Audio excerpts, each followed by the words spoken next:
Last night's episode of The Late Show with Colbert descended into chaos when Denzel Washington delivered what many are calling the most brutal on-air takedown in late-night television history.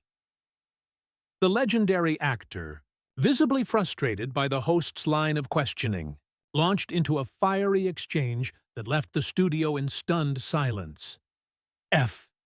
Cancel this show already. We don't need to wait until next year. Washington shouted, his voice echoing through the Ed Sullivan Theater, with such force that even the camera operators stepped back. What began as a routine promotional appearance for his latest directorial project quickly unraveled. Colbert, emboldened by his show's reputation for provocative interviews, decided to test boundaries that perhaps should have been left alone. So, Denzel, you've been pretty quiet about the recent Hollywood controversies, Colbert began, wearing his trademark smirk. Some might say suspiciously quiet for someone with your influence. The comment landed like a challenge. Washington's jaw tightened as he realized this was no casual question, but a provocation dressed as one.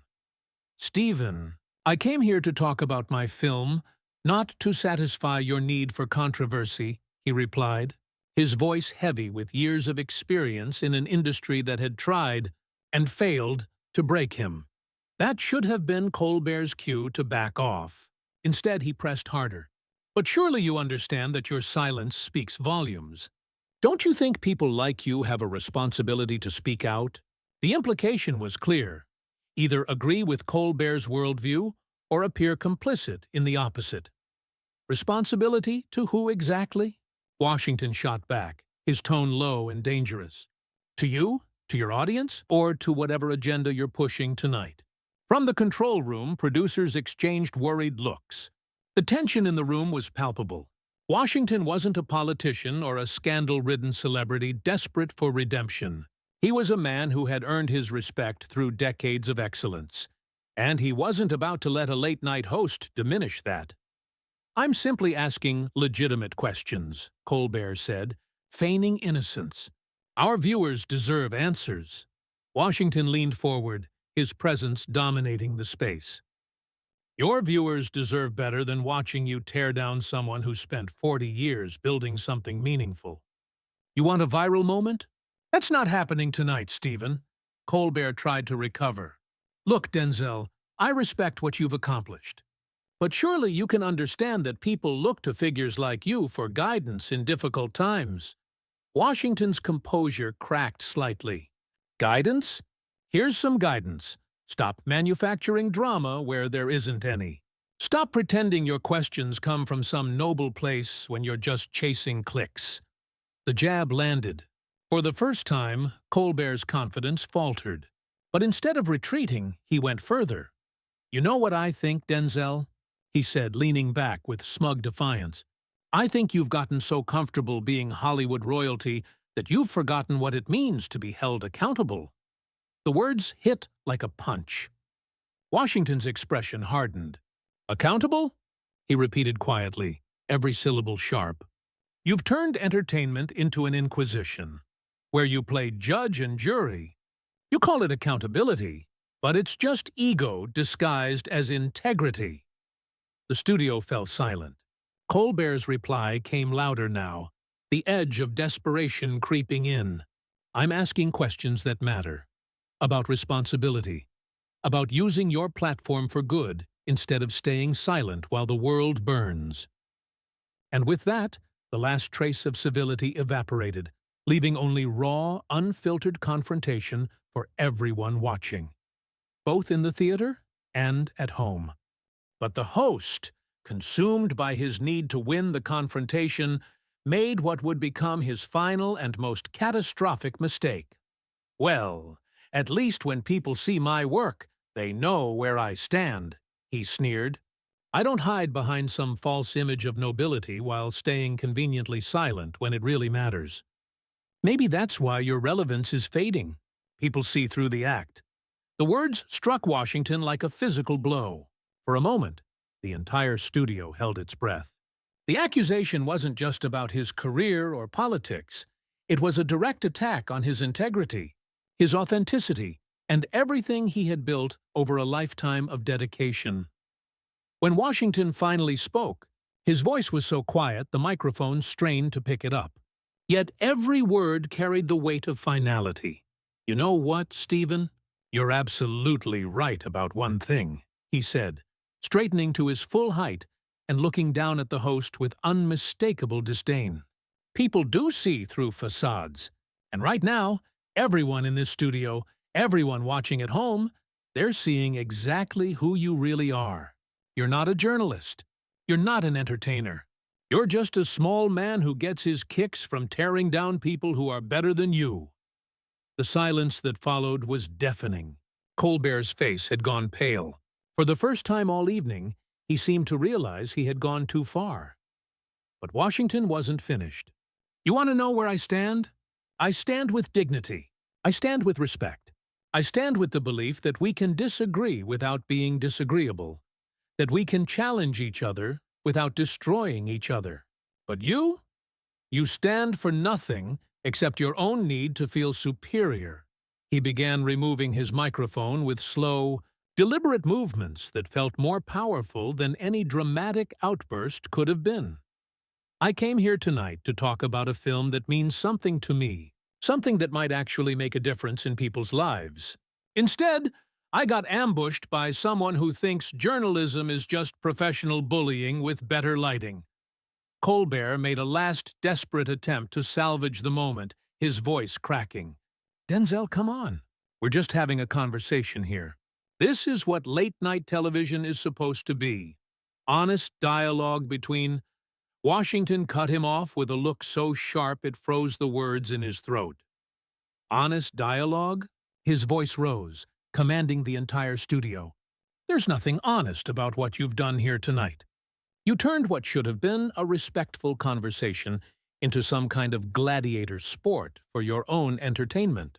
You want honest? Here's honest. You're everything that's wrong with this business, with this culture, with this whole damn approach to human interaction." The profanity shocked even Washington, but he didn't apologize or retreat. He stepped closer to Colbert's desk, his presence overwhelming.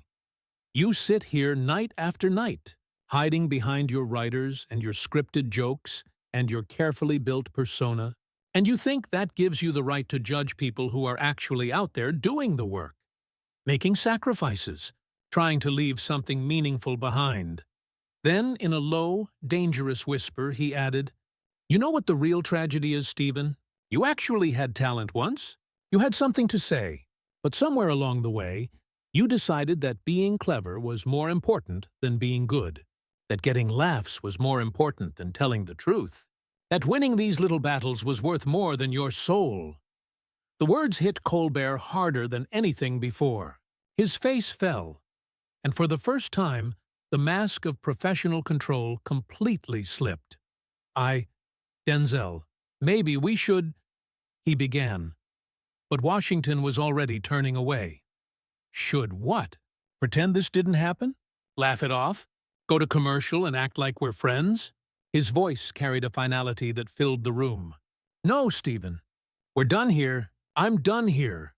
He turned to the main camera, addressing the audience directly for the first time. "To everyone watching, I'm sorry you had to witness this. You deserved better. You always deserve better." Then he looked back at Colbert one last time, his tone calm but unyielding. "And as for you, Stephen, cancel this show already. Don't wait for next year. Cancel it tonight. Cancel this whole approach to human discourse. Because if this is what passes for entertainment, now, if this is what we're offering people after they've worked hard all day and just want to feel good for a few minutes, then we've failed them in the worst way." Without another word, Washington dropped his microphone on the desk with a heavy thud. He walked toward the exit with the quiet dignity of a man who had said everything that needed to be said and had nothing left to prove. The cameras followed him until he disappeared into the wings, leaving behind a host who looked as though he had just watched his own credibility collapse. Colbert sat motionless, staring at the abandoned microphone. The audience remained silent, unsure whether to clap, boo, or simply leave.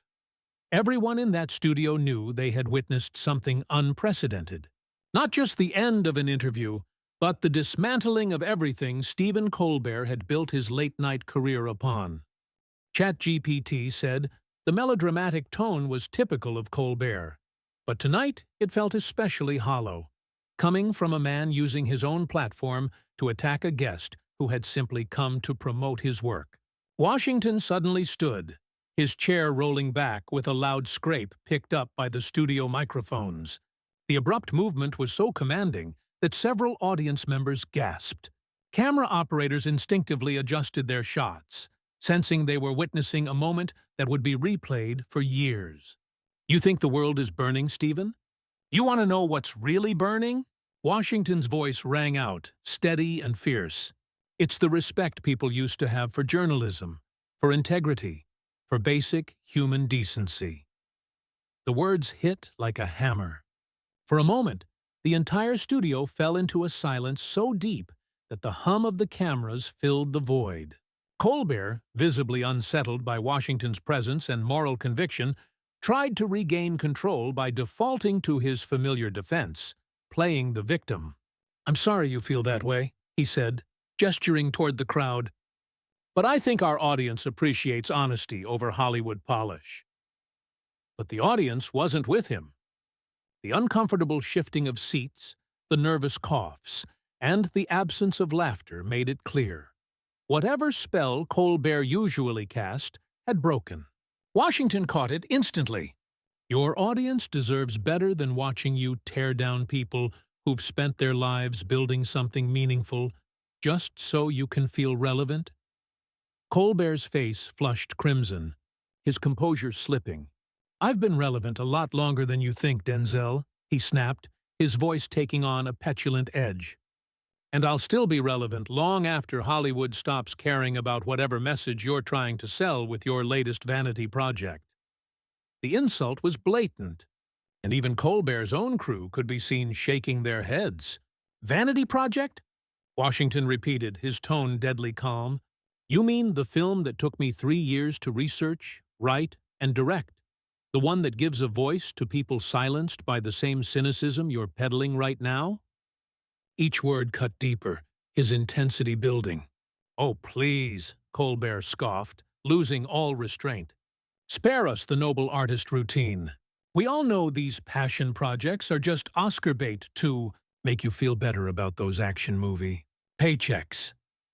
The comment was so cheap and dismissive that even Colbert seemed to regret it as soon as it left his mouth. Washington's laugh was low and humorless, a sound that sent a chill through the room.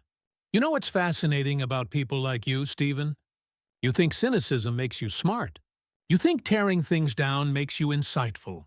But all it proves is that you have no idea what it takes to create something that lasts." Colbert flinched. He tried to recover, forcing a smirk that didn't reach his eyes.